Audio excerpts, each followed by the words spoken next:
Lolê, lolê, lolê. Brincadeira. Eu sou um homem adotado.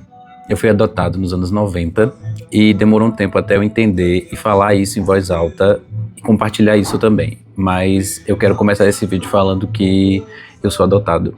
E é um vídeo não somente para as pessoas que são... Todos nós somos filhos de alguém, certo? Biológicos ou adotados. Mas a condição de ser adotado no Brasil, principalmente nos anos 90, ela carrega muitos estigmas. E foi exatamente essa ideia, né, do estigma que o adotado carrega que me fez produzir esse vídeo e esse livro, que é exatamente o intuito que eu tenho aqui para falar e compartilhar com vocês.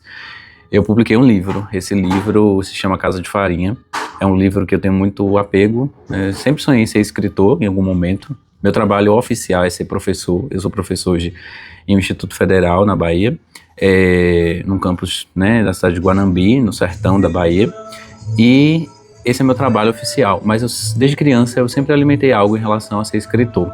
Sempre sonhei em ter um livro lido, história reconhecida, enfim. E nós sabemos que a biografia, ou a arte de narrar a si mesmo, né, a autobiografia, ela tem ganhado novos contornos hoje em dia, principalmente com escritores, né, o Didier Eribon, mas o Edouard Louis também, a Ernaud, os franceses, né, vamos dizer. No Brasil temos vários exemplos. O próprio Bortolucci, né, o José Henrique Bortolucci, mais outros nomes que eu posso citar, né, Michel Laube, enfim. E outros escritores que abertamente falam que, de alguma forma, as histórias pessoais inspiraram as ficções. Então a ideia de escrever esse livro partiu dessa ideia de provocar e, ao mesmo tempo, de entender a minha própria condição de ser adotado. O vídeo vai ser mais sobre isso, como foi esse entendimento, mais do que sobre o livro, né? Então, aqui eu quero apresentar quem são os meus pais, tanto os biológicos quanto os adotivos. Dizer que é muito estranho falar essa classificação, né? Pais adotivos, pais biológicos. Para mim, meus pais são esses que me criaram, né? Meus pais, né? Verdadeiramente mãe e pai, vamos dizer assim. Sobre a ideia do adotado carregar uma dubiedade, né? Ao mesmo tempo que a sociedade cobra de nós uma posição, né? Ela, né, alimenta essa ideia de que o adotado ele vai crescer revoltado, ele vai alimentar uma revolta interior e de alguma forma isso vai fazer com que ele seja uma pessoa que não vai se inserir socialmente bem, né? Não vai conseguir um bom emprego, não vai conseguir boas relações interpessoais. E eu fui fora dessa curva, né? Eu quis me vingar contra essa ideia da sociedade o tempo todo e alimentar isso. O filho de outro, né? A ideia do filho de outro. E ao mesmo tempo, eu falei do dubiedade, né? O outro lado, do adotado, quando ele, né, já conheceu a sua história, a grande pergunta que todos nos fazem: e você perdoa seus pais? E eu acho assim, que não cabe, é uma pergunta que não cabe, não existe espaço para o perdão. Mas se for para dizer assim, eu perdoo ou não, eu vou dizer que não. Então, eu não sou obrigado a perdoar ninguém, né? É minha história história individual. E ao mesmo tempo isso não me faz uma pessoa revoltada, uma pessoa que né, isso vai me corroer por dentro. Bom, depois dessa pequena introdução eu posso falar os fatos em si, né, sobre essa minha condição de ser adotado. Então bora lá. Bom, gente, eu sou Bruno Andrade, eu tenho 29 anos, sou professor, sou escritor. E falar sobre a minha condição de ser um filho adotado hoje é uma condição que eu carrego quase como se fosse algo com uma parte de mim, né? Uma coisa que define a minha existência. Como professor, eu compartilho, né, para os meus alunos, até porque nós temos nesse universo, né, de 400, 500 mil alunos, sempre uma história muito parecida. E para a sociedade, eu gosto de falar como uma ideia de quebrar esse estigma que nós, adotados, carregamos, de sermos os revoltados, né, de carregarmos a ideia de que se a gente sai da linha, né, da ideia de filho perfeito, que todos os pais alimentam de alguma forma, nós recebemos uma culpabilização pela nossa condição de ser adotado, ser filho de outra pessoa. Ou mesmo se houver, né, o exemplo de um filho biológico que, por exemplo, né, não consegue aí uma inserção tranquila, vamos dizer assim, na sociedade, né, acaba não conseguindo um bom emprego, acaba se enveredando por outros caminhos que não são tão, né, aceitos socialmente, enfim. E aí eu posso citar vários exemplos. O biológico, ele tem a sua justificativa pautada, né? Em nenhum momento ele vai ser porque ele é filho de outra pessoa, né? O culpado não vai ser a biologia dos fatos. vai ser outra coisa, né? Vai ser a influência de outros amigos, vai ser, né, um exemplo de algum pai que teve algum desajuste. Não os adotados, não. Então eu fui adotado em 1996. Antes disso, 2 anos antes, meus pais adotaram a minha irmã. Então, bom, vou falar mais sobre a minha condição, eu posso depois falar sobre a minha irmã. Mas em 96 eu fui adotado, a ideia de formar um casal, né, era muito comum nessa época, até hoje. Minha mãe, segundo o relato, ela não teve filhos, eles não procuraram saber de quem era a condição aí, né, para não ter filhos biológicos, se era dela ou do meu pai. Mas minha mãe, na época, trabalhava de várias formas, mas já nos anos 90 ela trabalhava como vendedora de frangos na feira. Ela herdou esse trabalho depois que ela foi demitida da prefeitura. Ela trabalhava numa escola, na área de serviço, né, de limpeza, mas também de merenda. Nós sabemos também, né, que nos anos 80, foi nos anos 80, a falta de uma constituição no Brasil e a corrupção, né, que estava aí alastrada nas prefeituras principalmente, ela, né, alimentou algumas espécies de perseguições, né, nós sabemos disso, e uma delas atingiu exatamente, né, a minha mãe. Ela foi demitida depois aí, né, de uma eleição municipal. E aí ela buscou a informalidade como uma solução. Eu estou falando da minha mãe adotiva, minha mãe mesmo. E o meu pai, nos anos 90, ele estava em São Paulo, trabalhando, né, nas safras aí de cana-de-açúcar e nas usinas sucroalcooleiras, vamos dizer assim. Já não tinha mais aquele ápice dos anos 80, então logo depois que a idade já vai chegando, né, esses trabalhos eles são muito sazonais, eles buscam uma rotatividade de força de trabalho grande também. Então ele já não era jovem o suficiente para esses trabalhos, então ele já voltou para Sergipe, eu sou sergipano, para poder buscar outras oportunidades de trabalho, né? Então ele é agricultor, mas depois ele já tinha conseguido um trabalho como frentista de um posto de gasolina no município aí, né, que eles nasceram. Minha mãe, ela, né, sempre alimentou esse sonho de ser uma mãe, né, uma mulher que alimentou o sonho de ser mãe. E num povoado como o nosso, um povoado chamado Gameleira, no interior de Campo do Brito, que é um município bem pequenininho lá no interior de Sergipe, no agreste de Sergipe. Sergipe é um estado pequeno, então as nossas distâncias elas são muito complexas. Hoje eu vivo na Bahia, mas não tem dimensão. As comparações são muito assim, né? 200 quilômetros para um baiano é perto. 200 quilômetros para um sergipano é uma infinidade, é uma distância absurda.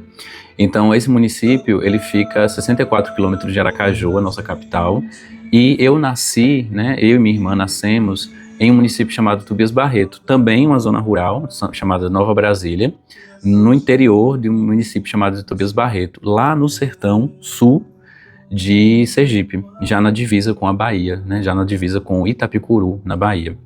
É uma pobreza extrema. Nossos pais biológicos, eles tinham várias questões, né, além da questão do alcoolismo, enfim, né, de toda essa problemática social, a pobreza, a falta de um trabalho, enfim, a falta de uma política pública também. Eu sou o penúltimo, se não me engano, o penúltimo dos filhos. Foram vários filhos, né, contando tanto os 6 que são, né, de pai e mãe, quanto tantos demais que são, né, ou de pai ou de mãe, somam mais de 10 filhos. Então eu sou o penúltimo. Depois de mim ainda, minha mãe vai ter Jean, que é o filho mais novo. E antes de mim, além da minha irmã, meu irmão Lucas, e meu irmão Sidney. Então são 5. Sidney, minha irmã, eu, Lucas e Jean, somos 5, né? E, enfim, estou compartilhando isso com os devidos cuidados, até porque as histórias de cada um são de cada um, né? Eu deixo com eles para que eles possam contar essa história deles. No meu caso, a minha história, né, ela começa exatamente em 96. Eu digo que já era plano real, certo? Mas não tínhamos políticas de distribuição de renda. Hoje em dia existe uma grande discussão sobre Bolsa Família, enfim, né, todas as questões. É preciso falar com muita propriedade, é preciso ler, eu sempre falo isso, para saber o ápice, o impacto de uma política pública como essa, que foi um pouquinho, mas que já mudou a vida de muita gente. E sair, né, a história é a seguinte: nós tínhamos uma pessoa em comum que conhecia, né, essa família, esse casal, que estava dando os filhos porque eles iam morrer. Eles falavam que eu iria morrer porque estava dando água de batata, porque não tinha nem leite, nada, absolutamente nada. Dormia numa rede, mosquitos, enfim. Depois a gente conheceu a casa e a gente viu que hoje em dia a casa já é pequena, imagine só, lá nos anos 90. Enfim, a falta de estrutura, de tudo. E essa pessoa, ela se chamava Carminha e a gente acabou chamando ela de vovó Carminha, dona Carminha. E uma terceira avó, no caso, né? Vovó Carminha, ela falou pra minha mãe que queria muito ter filho, né? Queria ter mais um filho, no caso, ela já tinha minha irmã. E chegou ao conhecimento, e aí sim, minha mãe e meu pai foram me buscar. E minha mãe fazia aquela coisa toda, né? Quando chegava, o povoado inteiro ia visitar, igual um chá mesmo de bebê, como se tivesse saído da barriga dela, como ela sempre vai repetir isso. Inclusive no livro eu falo isso, né? Então, a grande questão que eu queria falar, né, sobre isso, esse fato, enfim, vocês podem colocar as dúvidas aí, que eu adoro responder sobre isso, é que meus pais não queriam que nós soubéssemos, né, nem eu nem minha irmã soubéssemos, né, mas a sociedade, principalmente o povoado no interior, ele não ia deixar essa história assim, né, ele não ia ocultar, o povoado não ocultou, e foi graças a isso que eu descobri, tanto pelas fotografias, que eu vou colocar aqui para vocês verem, as fotografias que meu pai tinha, né, uma câmera, uma Kodak, que compartilhava, que ele registrava todos os momentos, desde os anos 80 até 2000 e tanto. Ele fala até que minha tia, irmã da minha mãe, pegou essa câmera emprestada e nunca mais devolveu. Fatos de família, viu? E aí, não tinha fotos da minha mãe grávida, né? Parece que tinha apagado esse registro. E as pessoas também falavam muito. Então eu lembro de um fato de um amigo que ia sempre lá na casa da minha mãe, enfim. Em algum momento ele estava falando com meu pai e fizeram uma brincadeira e ele falou assim, abre aspas, né? Esse amigo, ele já é falecido. E ele falou, e você, né? E você que nem o filho, nem foi você que fez o filho. Então a imagem daquele homem do interior, de um povoado, másculo no caso, né? Que não fez o filho, também era depositada sobre meu pai. E sobre minha mãe, a ideia de que o filho não é dela também, né? As mulheres todas do povoado tendo seus filhos e ela não. E ela sentia muito medo, né, dessa descoberta, por conta da revolta, claro, mas um medo, um trauma, algo ali, né, que feria muito ela. Então todas as vezes que familiares, primos, ou até, né, os vizinhos, as pessoas do povoado, falavam algo, né, eu escutava muito quando eu era criança, 7, 8 anos, as pessoas falarem o seguinte, elas falavam, olha eles aqui, né, esses aqui foi o que a mãe pegou, Dona Givalda pegou. O apelido da minha mãe é Vadinha, Givalda Vadinha.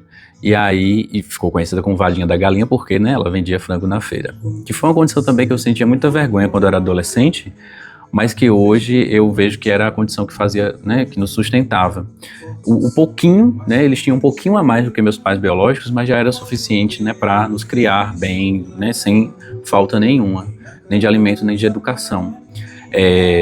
E essa coisa, as pessoas falavam, as pessoas queriam de todas as formas que nós soubéssemos, só que alimentamos isso e guardamos. Eu penso que minha irmã também sabia de tudo, mas no meu caso, eu sentia mais piedade pelos meus pais, né, adotivos, do que qualquer coisa, qualquer sentido de revolta. Então eu acabei me revoltando contra as pessoas que queriam machucar minha mãe, principalmente ela, do que sobre a minha condição de ser adotado. Eu também não pesquisei nada, né. Eis que em algum momento, a minha melhor amiga, né, como se fosse uma irmã mesmo, Joyce, eu perguntei pra ela, eu era pequeno, tinha o quê, 12, 11 anos, eu perguntei pra ela, eu sou adotado, Joyce? Ela disse, você é adotado. E aí ela sabia pouquíssimas coisas, ela sabia que era desse município aí de Tobias Barreto, ela sabia que era por conta da pobreza, e ela sabia também que minha mãe não queria que ninguém soubesse, porque em algum momento, a minha falecida avó, que é a mãe da minha mãe, disse que ia falar pra nós e que minha mãe ameaçou que nunca mais iria pra casa dela se ela fizesse isso, então veja só, né? E aí, né, basicamente a história se desenrolou dessa forma. Agora, como nós descobrimos, né, e como hoje eu falo abertamente sobre isso, aí já é outro capítulo.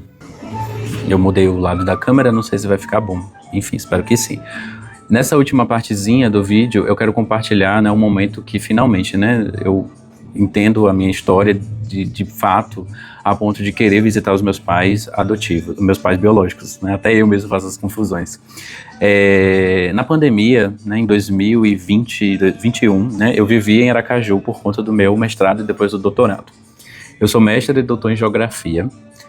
Como eu falei, a educação foi, né, uma chave na minha vida, uma virada na minha vida, para eu me transformar em um trânsfuga de classe, como o Pierre Bourdieu fala. e que escritores que eu admiro muito também falaram, né, sobre as suas próprias condições, o Didier Eribon e o Edouard Louis, na França. Até então, eu não vi nenhum escritor no Nordeste brasileiro, né, que é uma região que passou por uma das maiores revoluções econômicas, produtivas, sociais das últimas décadas, né, em todo o mundo, né. Eu acho que nós nos aproximamos das zonas rurais da China, nesse sentido, e que produziu milhares de transfugas de classe através das universidades, né. Foi graças a uma universidade que foi construída no interior também do meu estado de Sergipe que eu consegui, né, esse posto, e hoje eu tenho minha renda estável, né, e luto por mais, cada vez mais, né, por uma democracia mesmo. E foi nessa condição de estar no doutorado e na pandemia que vão se encontrar vários elementos, uma cadeia de eventos, vamos dizer assim, que vão me fazer chegar até na casa dos meus pais biológicos. Por incrível que pareça, na graduação eu já tinha passado no povoado, já tinha passado próximo à casa deles, em um trabalho de campo, só que eu não sabia, até então eu não sabia, né, de forma alguma, se que era aquele lugar. Na pandemia minha mãe vai adoecer de síndrome do pânico. Eu lembro que no dia que eu fui chamado, que eu recebi, né, que eu fui empossado ao cargo de professor efetivo do Instituto Federal, eu recebi o telefonema, eu estava num ônibus voltando para Aracaju, eu recebi o telefonema da minha prima dizendo para eu voltar imediatamente para casa porque eu precisava resolver, né, a situação da minha mãe. Só eu estava ali apto para conseguir resolver aquela situação. E ela entrou em pânico, em síndrome do pânico mesmo. É uma ansiedade assim gravíssima que foi desencadeada por uma série de fatores. E eu acho que uma das coisas mais doloridas, né, desse livro que eu escrevi sobre toda essa condição foi que minha mãe, até ela descobrir isso, até a gente encontrar o psiquiatra, o profissional ideal, o profissional que entendesse, né, que estabilizasse, vamos dizer assim, a substância da cabeça dela, do corpo dela, ela virou uma cobaia.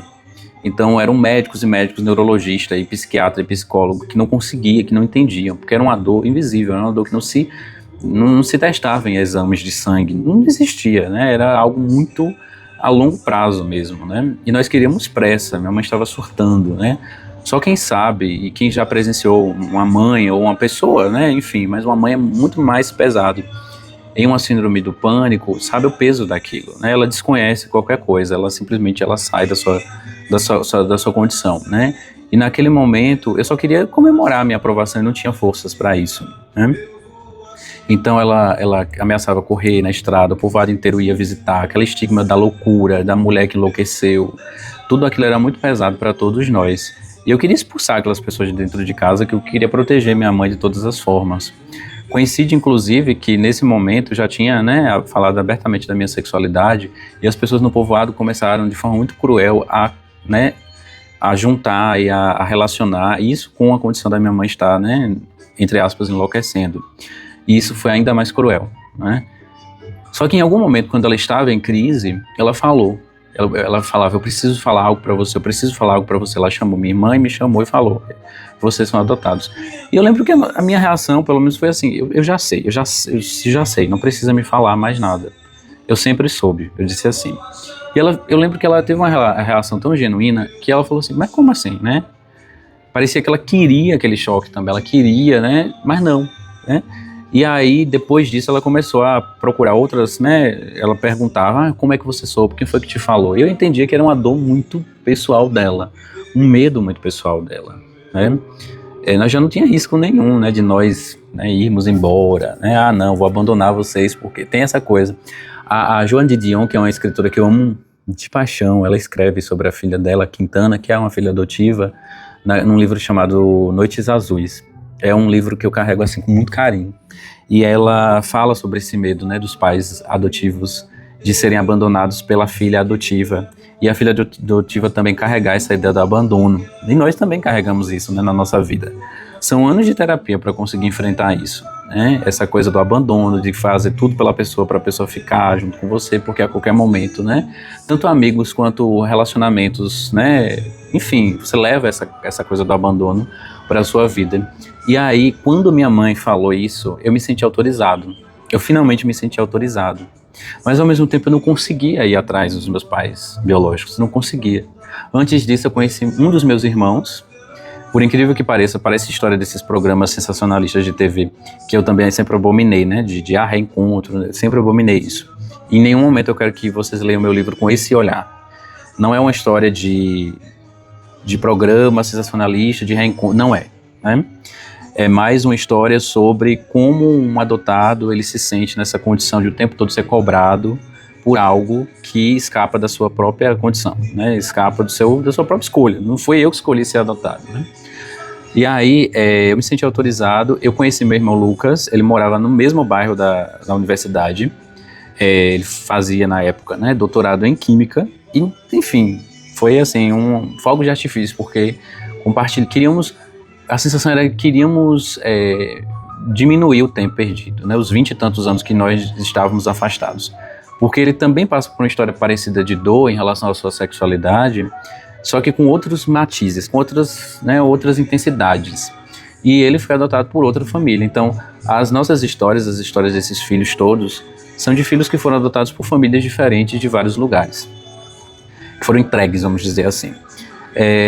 E aí chega um momento, né, só para concluir o vídeo não ficar longo, chega um momento que eu me afasto para o doutorado, né, peço afastamento do trabalho, porque eu já estava morando aqui na Bahia, e volto para Sergipe, consigo um doutorado de sanduíche no México, passo um tempo nessa experiência aí, né, em outro país, e acontecem várias questões. Naquele momento eu estava casado, né, com um relacionamento, né, com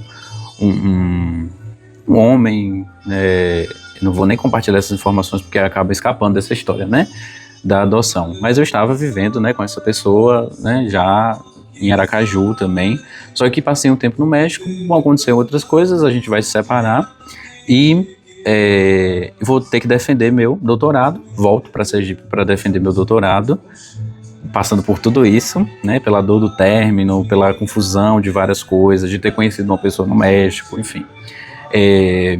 E aí minha irmã me faz uma pergunta, uma semana antes de eu viajar de volta para Bahia, para poder viver novamente aqui. Vamos visitar eles? E eles era o pronome que ela usava, né, para falar sobre os pais biológicos.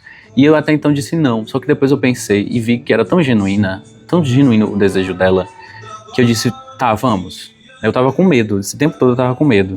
Isso foi em 2025, ano passado, 2025. E aí eu registrei, vou deixar aqui as fotos para vocês desse momento. Foi um momento muito nosso. Inclusive um pedido da minha irmã era, não quero ninguém, eu só quero nós. Só quero que nós estarmos nesse momento, né?